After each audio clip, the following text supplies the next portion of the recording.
Kalau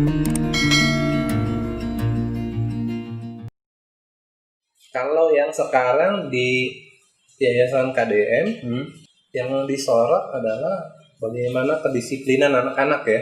Jadi anak-anak di KDM itu karena mungkin tinggal di yayasan di satu asrama, satu tempat, mereka saling kenal, terus mereka dapat fasilitas yang mudah, akhirnya membuat mereka terbuai. Kalau buat saya yang terbuai, kayak dapat sepatu, dapat baju, akhirnya mereka dengan mudah menghilangkan sepatu, baju atau kaos kaki atau bahkan tali sepatu itu. Gitu. Jadi kalau udah hilang, ya udah nggak mau usaha bagaimana mencarinya. Gitu. Terus kalau pendekatan di lapangannya lebih banyak ke karena mereka udah lama latihan teknik, ya.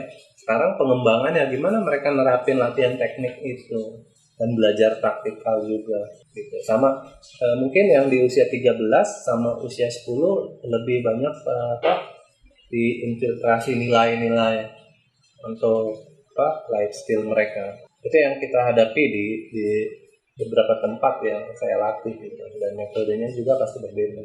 Oke, berarti memang tidak mudah ya dari sosok seorang pelatih akademi pada akhirnya nanti saat ini melatih di program bola yang ya teman-teman sudah tahu bahwa program bola itu adalah ini ya sebuah olahraga sosial dengan visi utama yaitu tadi kita menginfiltrasi nilai-nilai sosial. Artinya memang di setiap komunitas yang Coach Lodi latih itu memang punya uniqueness ya, artinya punya keunikan masing-masing ya. Kalau menurut Coach Lodi, kendala selain yang tadi sudah disebutkan tuh ada nggak sih kendala lain yang cukup signifikan terjadi di lapangan? Kemudian bagaimana mengatasi kendala itu? Silakan. Iya, yang pertama kalau jadi pelatih di program bola, tantangannya adalah gimana mendeliver nilai yang harus kita bawa ke anak-anak. Gitu. Kalau sekadar melatih aja, semua orang bisa melatih sebenarnya. Tapi bagaimana mendeliver nilai itu dengan baik ke anak-anak? Yang saya bilang itu yang susah dan itu jadi tantangan. Lalu kesulitan ya yang didapat di luar itu di masing-masing wilayah. Satu, interaksi kita dengan anak-anak itu hanya 2 jam mungkin per minggu. Jadi kita sebaik apapun kita memberikan nilai-nilai atau contoh ke anak-anak, tapi kalau di keluarga atau di lingkungannya masih terjadi hal-hal yang nggak sesuai nilai itu, ya sulit gitu.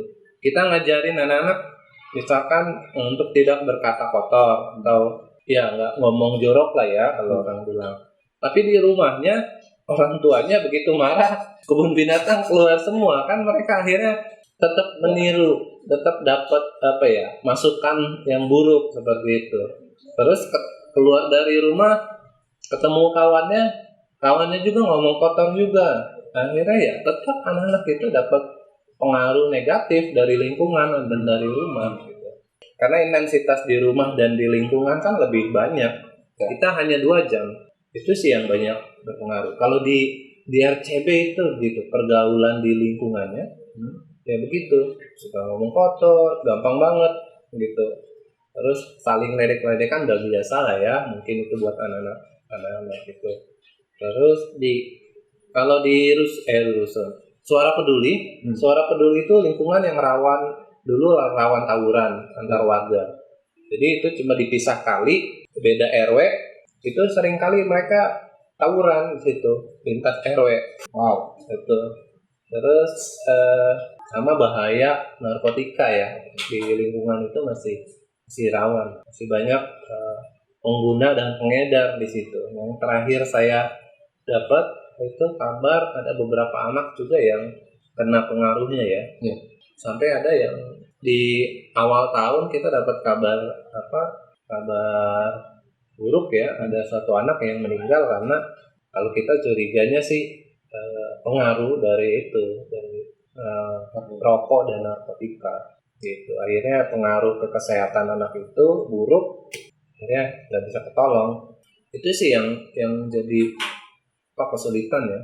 Kalau di anak-anak pengungsi CWS itu kesulitannya adalah kita mendeliver nilai yang berbeda ke budaya yang berbeda.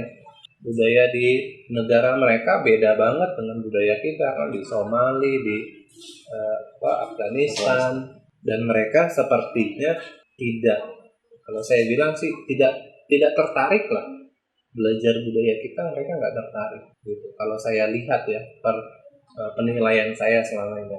Kalau mereka tertarik, mereka pasti cepat belajar budaya kita, belajar bahasa kita. Ya, kita sebagai negara ketiga ya, jadi mereka kan tujuannya ke negara-negara yang menerima refugee, mengungsi atau mencari suaka, asylum seeker, Australia, Amerika, Kanada, Prancis, dan lain-lain. Jadi tujuan mereka sebenarnya ke sana. Jadi di Indonesia itu mereka ya hanya menunggu aja. Akhirnya mereka nggak punya keinginan untuk belajar budaya kita. Itu yang ditemui di lapangan, yang kesulitan masuk ke nilai. Pernah nggak coach suatu titik di mana coach merasa kayak wah saya sudah jenuh, saya mentok nih, saya udah kehilangan ide, kehilangan metode untuk menertibkan anak-anak ini? Pernah nggak kayak gitu? Oh iya, pasti pernah ya. Kalau kita bicara perjalanan yang nggak lama, 3 tahun itu ya pasti pernah lah kita ada di titik jenuh. Titik jenuh kayaknya program ini apa ya? Kayaknya sih program ini udah cukup buat saya ya. Saya pernah juga sempat berpikir kayaknya ini nggak akan berkembang program ini. Kayaknya begini aja. Gitu. Jadi ada di beberapa tempat ya, kayak CWS itu ya karena kita coba masukin nilai-nilai tapi sulit sekali. Memang ada beberapa ya, tapi nggak banyak, 1-2 orang gitu yang belajar nilai. Akhirnya mereka tahu, oh saya bisa belajar nilai ini di Indonesia. Tapi anak-anaknya sekarang udah pergi ke luar negeri gitu, udah ditempatkan, di resettle ke negara penerima kan. Akhirnya anak-anak yang baru ini ya belum banyak belajar, kita mesti ngulang lagi gitu. Itu di CWS. Kalau di Rusun Cakung Barat ya itu kita pernah pada satu titik merasa, oh ini kayaknya orang tua nggak banyak membantu. Jadi ada satu lembaga juga yang bermitra dengan program bola di Rusun Cakung Barat. Mereka juga kesulitan bahwa mengembangkan pelayanan mereka di sana. Jadi mereka udah melayani anak-anak, keluarga di sana, tapi tetap aja orang-orang di sana seperti merasa, oh mereka udah nyaman dengan kondisi saat ini, dengan lingkungan yang ada saat ini. Jadi nggak mau berubah. Tujuan kita kan ada perubahan karakter anak-anak. Dan itu yang bisa mempengaruhi lebih besar adalah keluarga. Tapi keluarga aja nggak mau mempengaruhi anak-anak kan sulit. Ya, akhirnya ada waktu kita juga kayaknya ini anak-anak masih bisa dipengaruhi nggak ya? Anak-anak masih bisa berkembang nggak ya? Anak-anak hanya pengennya main, tapi nggak mau belajar berubah ya sulit.